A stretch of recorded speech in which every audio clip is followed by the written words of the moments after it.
Kalau kita sudah sadar, disadarkan Allah bahwa kematian itu pasti datang kapan saja, gak ngelihat tua, gak ngelihat umur, gak ngelihat sakit dulu baru mati, enggak. Maka hindarilah kesombongan itu. Jangan merasa paling benar sendiri, sehingga kita selalu mengucilkan, menganggap remeh orang lain, dan kita melambat-lambatkan tobat kita.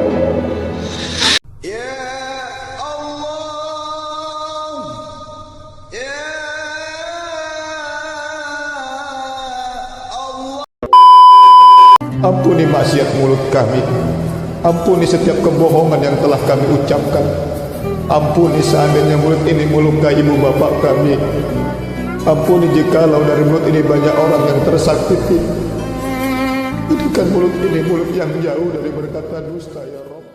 Saudara-saudara, tobat adalah awal tempat pendakian, naik awal mula dari orang-orang yang mendaki, dan makom pertama bagi sufi pemula. Jadi itu perjalanan awal seorang sufi. Jadi kalau kita ingin menjadi sufi ataupun mendalami ilmu tasawuf, jadi sufi itu orang yang ahli tasawuf. Tasawuf itu adalah ilmunya, ini namanya sufi. Orang yang suluk namanya salik. Jadi makom pertama bagi seorang pejalan untuk mencapai kesufian, bagi seorang sufi itu adalah ini, namanya taubat. Jadi semua orang-orang yang berjalan untuk mencapai ketasawufan, untuk berjalan kepada menuju Allah adalah taubat. Tanda taubat kata Rasulullah apa? Menyesal. Taubat dari apa? Taubat dari semua dosa jasadiyah, johiriyah maupun batiniyah. Tapi ini lebih utama dalam tasawuf itu adalah maksiat, dosa dari maksiat batiniyah ataupun qalbi. Itu lebih berat hukumannya daripada dosa zahir. Hakikat tobat menurut arti bahasa adalah kembali. Jadi arti tobat itu kembali. Kembali kepada siapa ya? Kembali kepada suci, kembali kepada Allah. Kata tauba berarti kembali, maka tobat maknanya juga kembali. Artinya kembali dari sesuatu yang dicela dalam syariah menuju sesuatu yang dipuji dalam syariah. Rasulullah bersabda, an-nabu taubah, penyesalan itu adalah tobat. Kalau masih ada dalam diri kita merasa menyesal dalam melakukan pertaubatan, dalam penyesalan melakukan dosa, itulah namanya tobat. Kalau dalam hati kita menyesal, itulah namanya tobat. Kalau kita melakukan dosa, habis menggibah, nggak ada rasa menyesal, bukan tobat. Habis main judi, nyesel, tobat. Habis main togel, nyesel, namanya tobat.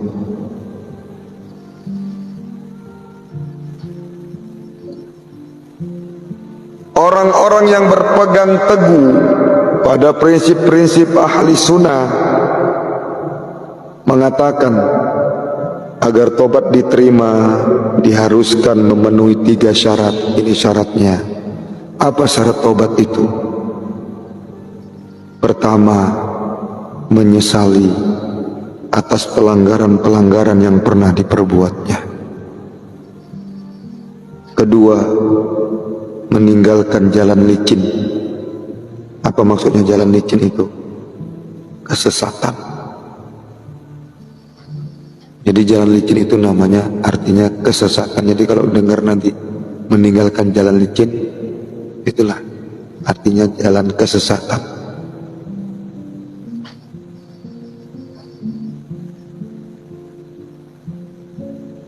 Kemudian yang ketiga, syaratnya yang ketiga adalah tetap hati untuk tidak mengulangi pelanggaran-pelanggaran serupa. Jadi semaksimal mungkin kita itu berusaha untuk meninggalkan, untuk tidak mengulangi hal-hal pekerjaan yang dilarang oleh Allah Subhanahu wa taala dan Rasulnya. Taib. Tobat memiliki sebab sebagai latar belakang masalah. Orang bertobat pasti ada sebabnya. Udah jelas, ada latar belakang, ada tata tertib, ada pembagian. Jadi tobat ini juga ada tertentu. Kadang-kadang kita kan tobatnya tobat sambal daripada tidak sama sekali. Semakin kita sering bertobat, semakin kita mandi tobat, semakin kita beristighfar, tiap saat beristighfar. Karena dosa kita ini, iya kita bisa kadang-kadang meninggalkan judi enggak lagi, zina enggak lagi, mabuk enggak lagi, nyabu enggak lagi. Tapi kita lupa untuk meninggalkan, lupa untuk meninggalkan kesombongan, lupa meninggalkan kedengkian, lupa meninggalkan keiri hatian, lupa meninggalkan kebencian dan dendam. Itu dosa yang lebih berat. Dan yang paling berat adalah setiap tarikan napas dan hembusan napas kita ini, jika tidak ingat kepada Allah, maka itu dikatakan juga maksiat. Maka kita selalu dianjurkan untuk selalu istighfar.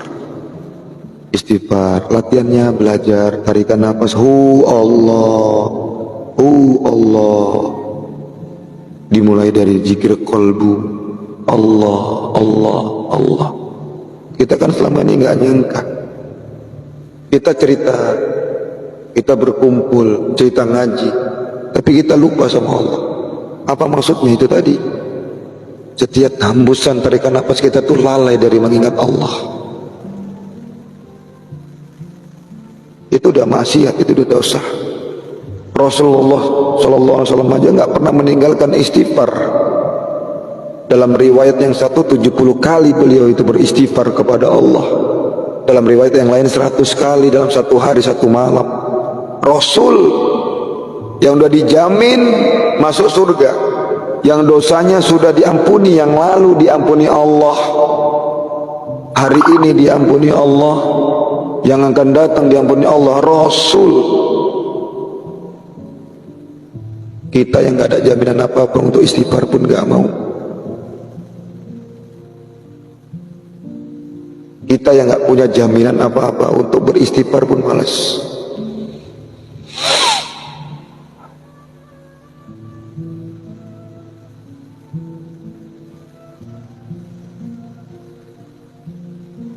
Kita ini kan pendosa semuanya, gak ada yang suci, gak ada yang bersih. Rasulullah yang udah dijamin aja selalu beristighfar. Kita ini pendosa. Jadi kita jangan sampai merasa paling suci di antara yang lain. Tiap saat, tiap detik kita selalu ada kemaksiatan-kemaksiatan yang kita tidak sadari. Kadang terpikir buruk kita kepada Allah. Ngeluh itu udah dosa. Panas wae, kapan hujannya? Dosa itu. Hujan aja, kapan berhentinya? Dosa itu. Ngeluh. Ataupun tidak percaya dengan hari esok, berarti kita tidak percaya dan menyepelekan Tuhan. Ketika kita itu tidak percaya dengan besok hari, kita ragu-ragu dengan besok, berarti kita tidak percaya dengan Tuhan. Kenapa? Karena Allah yang punya waktu. Wal asr, demi masa, demi waktu. Proses pertama yang mengawali tobat adalah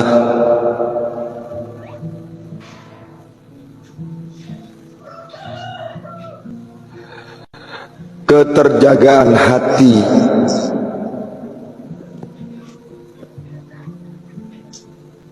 Keterjagaan hati dari apa? Dari keterlalapan, keterlelapan lupa, dan kemampuan salih melihat sesuatu pada dirinya. Jadi proses pertama yang harus diawali, mengawali dari tobat itu adalah apa? Keterjagaan hati. dari keterlelapan lupa dan kemampuan seorang pejalan melihat sesuatu pada dirinya yang hakikatnya merupakan bagian dari keadaan yang buruk. Artinya lihat diri kita dulu. Harus mampu kita melihat diri kita, sehingga kita tidak sempat lagi melihat salah orang lain. Harus mampu di situ. Kalau kita belajar thariqah, belajar tasawuf tapi masih melihat kebosokan orang lain, gagal tasawuf kita itu. Gagal kita belajar di thariqah, gagal kita menjadi seorang salik. Maka proses pertamanya dalam tasawuf itu, makom pertamanya tobat itu, proses tobat apa? Jaga hati. Jaga hati. Dan harus mampu melihat dirinya sendiri, sehingga kita lupa untuk melihat orang lain.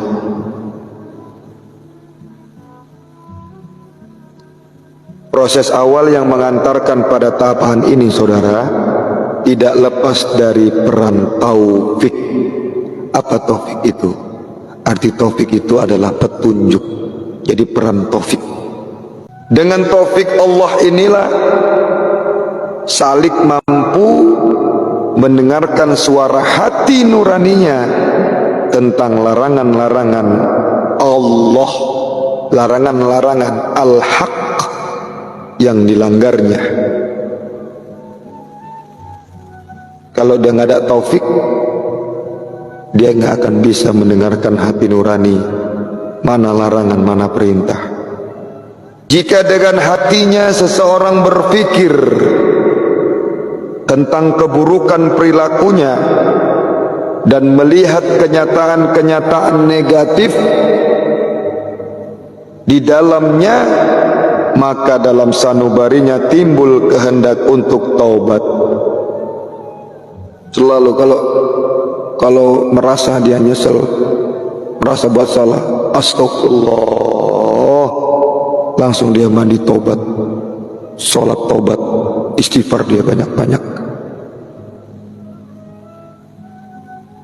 Memang kalau tanpa taufik ini tidak bisa, tanpa petunjuk dari Allah.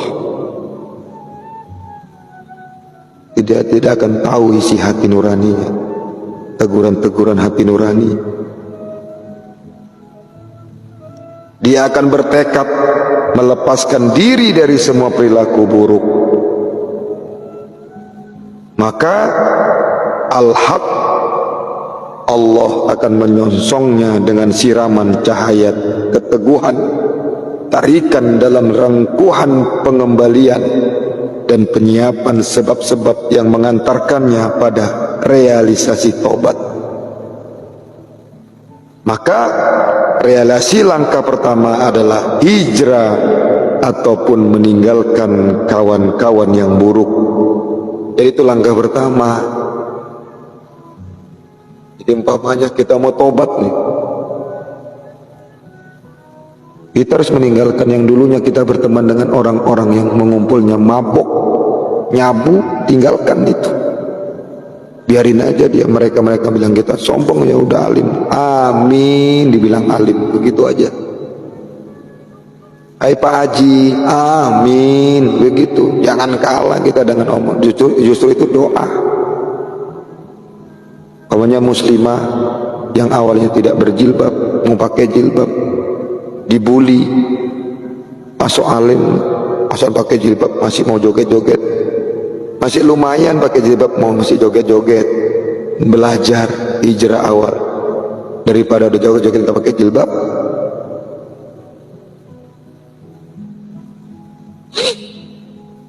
Antara jilbab dan akhlak itu jauh beda, tapi jilbab itu mengajarkan orang untuk berakhlak.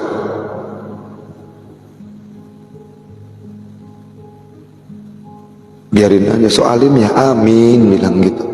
Jadi jangan kalah dengan comohan. Karena anggap aja itu adalah apa namanya, ujian. Kita istiqomah nggak, sabar nggak menghadapi itu. Benar-benar nggak kita dalam bertobat, berhijrah gitu. Karena kalau kita tidak meninggalkan kawan-kawan yang buruk juga, Mereka akan membawanya pada penolakan tujuan tobat, serta mengacaukan kita, mengacaukan konsentrasi. Itu pengacau konsentrasi itu. Yang kita bilang tadi, pasti kacau konsentrasi kita untuk bertobat, berhijrah. Mulailah kita di pikiran kita, aduh ya Allah, kalau yang kalah dia akan kembali lagi. Atau kita tetap istiqomah, insya Allah dia akan kuat. Upaya demikian ini meninggalkan kawan-kawan yang buruk tadi itu nggak akan sempurna kecuali menetapi secara terus-menerus musyahadah. Apa musyahadah? Kesaksian dan pengakuan atas dosa-dosanya. Terus-menerus kita beristighfar, mengaku salah, minta ampun pada Allah.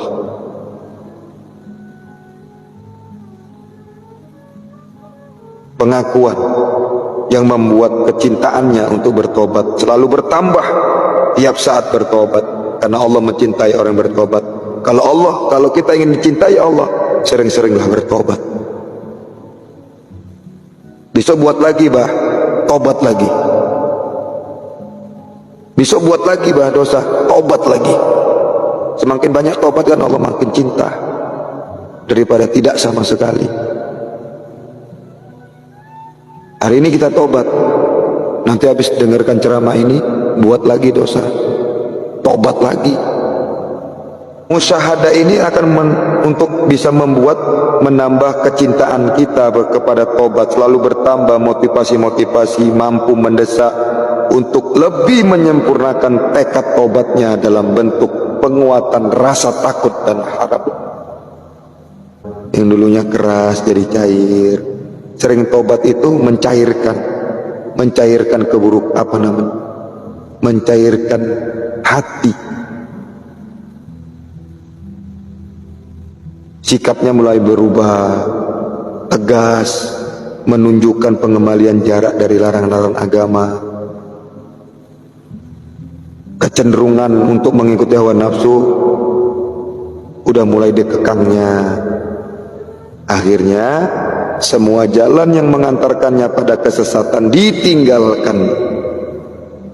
Yang dulunya suka joget-joget di depan video seksi-seksi, tinggal sama dia. Yang dulunya nggak suka zikir, alhamdulillah jadi kuat dia berzikir, semakin cinta dia kepada zikir itu. Yang dulunya nggak hobi selawat, bertekad dia semakin cinta dia kepada selawat itu dan cinta kepada Rasulullah SAW. Semakin cinta dia kepada ulama, semakin cinta dia kepada orang tua, semakin sayang dia kepada istrinya, kepada suaminya, kepada anak-anaknya, kepada sahabatnya, kepada gurunya. Siapapun disayangi. Di setiap jumpa, jangankan kepada manusia, sesama semua hewan, tumbuhan dia sayang. Bahkan yang dulunya dia kejam untuk membunuh nyamuk, karena sering dia bertobat musyahadah dalam membunuh nyamuk, sekarang nggak dipencet-pencet lagi, hanya disapu, hanya diembus. Itu berubah. Kita kan nggak membunuh nyamuk saking palanya zolim, kita itu termasuk zolim. Pok, dipencet-pencet, pijit-pijit lagi, digosok-gosok lagi. Astagfirullahaladzim. Itu makhluk Allah juga, jangan zolim. Dia bertekad untuk tidak kembali pada dosa-dosa yang serupa di masa yang akan datang. Dia lebih teguh. Waktu pun berjalan mengikuti dorongan perwujudan tujuan tobat.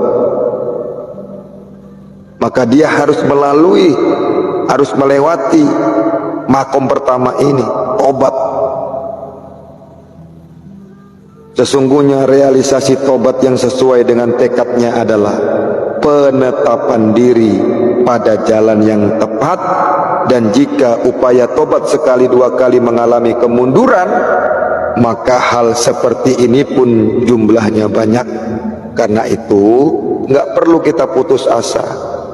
Jatuh bangun lagi, jatuh lagi bangun lagi, jatuh lagi bangun lagi.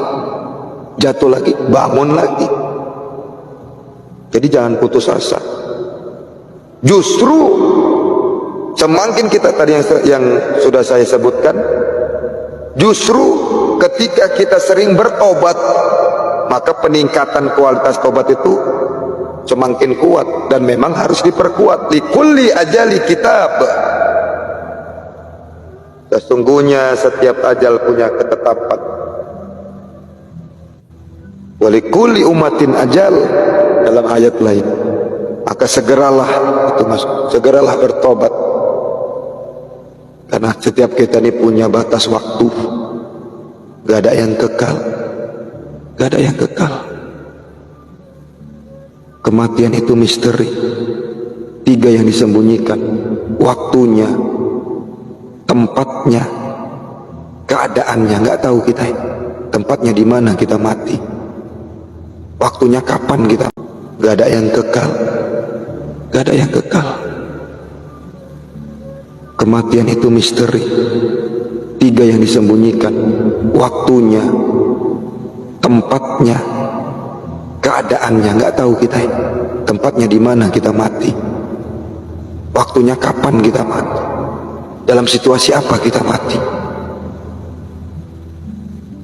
Kalau kita sudah sadar, disadarkan Allah bahwa kematian itu pasti datang kapan saja, gak ngelihat tua, gak ngelihat umur, gak ngelihat sakit dulu baru mati, enggak.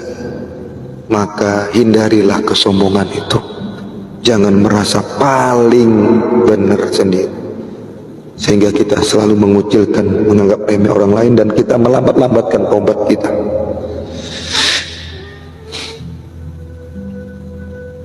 Mumpung masih ada kesempatan, yuk sama-sama kita belajar tobat. Dunia ini sementara. Baik.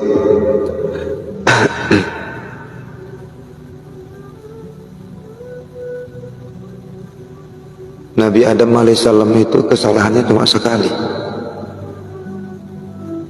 Karena dibohongi sama Ajajil makan buah khuldi. Dikeluarin tuh dari surga. Kita yang dosanya banyak, berjuta-juta, kepingin masuk surga. Sholatnya baru 3 bulan, gajinya baru 3 bulan, kepingin, ya Allah masukkan aku ke surga, ya Allah. Firdaus pula lagi mintanya.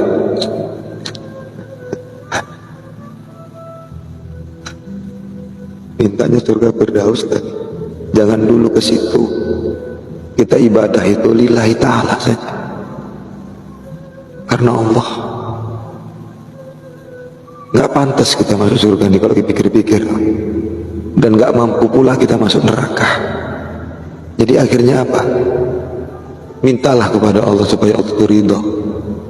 Supaya Allah itu sayang sama kita, ridho, dan menurunkan rahmatnya buat kita. Karena kita minta surga ini gak pantas. Dosa kita terlalu banyak. Nabi Adam aja sekali dosanya dikeluarkan dari surga. Allah subhanahu wa ta'ala pernah mewahyukan pada Nabi Adam alaihissalam tentang tobat. Hai Adam, kata Allah, engkau telah mewariskan anak keturunanmu kepayahan dan cobaan, sedangkan saya mewariskan mereka tobat. Barang siapa di antara mereka yang berdoa kepadaku, kata Allah, yang disampaikan kepada Nabi Adam alaihissalam, pasti saya menyambutnya sebagaimana menyambutmu. Ingat tuh kalimatnya ya. Barang siapa di antara mereka, kata Allah, yang berdoa kepadaku, pasti aku menyambutnya sebagaimana menyambutmu. Hai Adam, saya mengumpulkan orang-orang yang tobat dari kubur mereka dalam keadaan gembira dan tertawa kepadaku. Doa mereka terkabulkan. Jadi jangan putus asa. Jangan putus asa, tetap berdoa kepada Allah. Allah terima. Allah akan sambut doa kita. Tapi kok nggak dikabul-kabulkan ya Pak? Sabar, ada waktunya. Lihat dulu, yang penting tobat aja dulu. Yang penting tobat, doa terus, tobat, doa. Allah sambut. Allah kan nggak mungkin nggak dengar, nggak mungkin nggak tahu masalah kita. Allah nggak mungkin nggak tahu masalah kita. Mustahil Allah nggak tahu. Ya minta sama Allah, jangan ke dukun. Masalah, semakin masalah dikasih masalah, minta ke dukun. Kita sholat, iyyaka na'budu wa iyyaka nasta'in. Hanya kepadamu ya Allah aku menyembah, dan hanya kepadamu ya Allah aku mohon pertolongan. Nyembahnya ke Allah. Ini kadang-kadang kita nyembah ke Allah. Begitu lu sulit untuk melunasi utang piutang, nyarinya kemana? Ke tuyul, pesugihan. Yang makin parah masalahnya.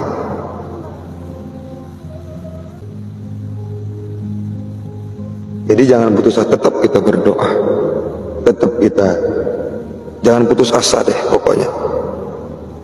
Di awal sudah saya katakan, kita mungkin sudah tidak lagi nyabu, kita mungkin tidak lagi berjudi, berzina, kita mungkin tidak lagi korupsi.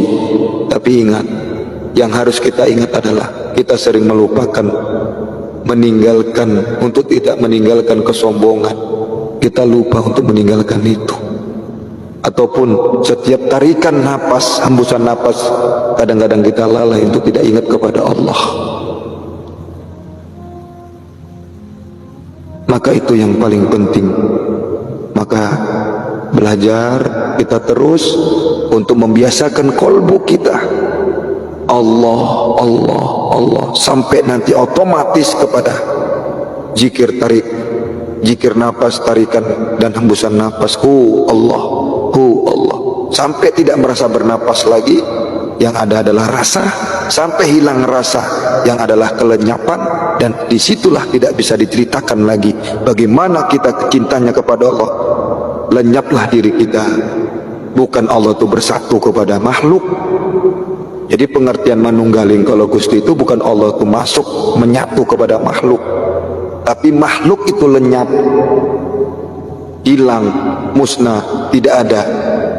Wujudun kajibun, adamu itu adalah dosa. Yang ada cuma Allah. Itu tahapnya. Makhluk tetap makhluk, hamba tetap hamba, Allah tetap Allah. Tidak bisa Allah menjadi hamba, dan hamba tidak bisa menjadi Allah.